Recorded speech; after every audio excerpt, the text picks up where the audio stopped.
Le stoïcisme est une philosophie antique née en Grèce. Elle met l'accent sur la vertu, la raison et la vie en accord avec la nature. Au cœur du stoïcisme, on apprend à se concentrer sur ce que l'on peut contrôler, nos pensées et nos actions, et à accepter ce que l'on ne peut pas contrôler. Un des principes clés du stoïcisme est l'idée que nos perceptions façonnent notre réalité. Si on apprend à maîtriser nos pensées et nos émotions, on peut naviguer les défis de la vie avec plus de résilience et de sérénité. Le stoïcisme ne consiste pas à supprimer les émotions. Au contraire, il nous encourage à examiner nos émotions de manière rationnelle et à choisir nos réactions consciemment. En comprenant et en appliquant les principes stoïciens, on peut développer un état d'esprit qui nous permet de rester calme et serein, même face à l'adversité. La colère, la frustration et l'anxiété sont des émotions humaines courantes. Cependant, le stoïcisme nous enseigne qu'on n'a pas besoin d'être esclave de ces émotions. Quand on sent qu'on est submergé par la colère, le stoïcisme nous conseille de faire une pause et de prendre du recul. Demandez-vous, est-ce que cette situation est sous mon contrôle? Sinon, est-ce qu'il y a un intérêt à s'énerver? N'oubliez pas que nos pensées ont un impact puissant sur nos émotions.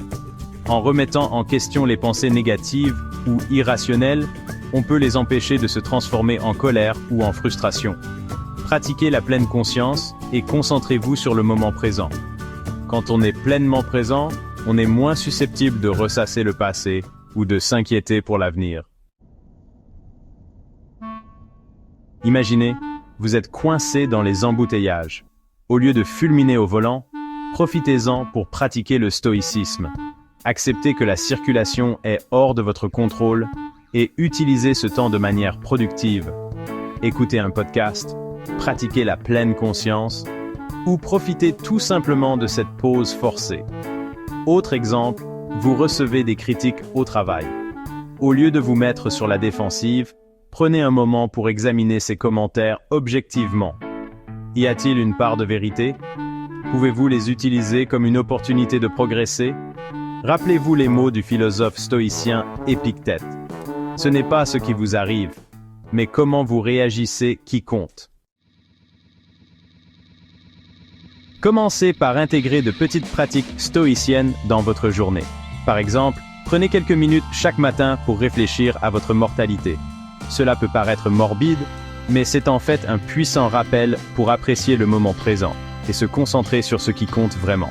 Tenez un journal pour noter vos pensées et réfléchir à votre pratique stoïcienne. Notez les citations qui vous inspirent et référez-vous-y quand vous avez besoin de conseils. Cherchez des personnes qui partagent les mêmes idées et qui s'intéressent aussi au stoïcisme. Rejoignez un club de lecture, participez à un atelier ou connectez-vous avec d'autres personnes en ligne. N'oubliez pas, le chemin du stoïcisme est meilleur lorsqu'il est parcouru avec d'autres. En intégrant le stoïcisme dans notre vie quotidienne, on peut cultiver un sentiment de paix intérieure et de résilience qui nous servira en toutes circonstances.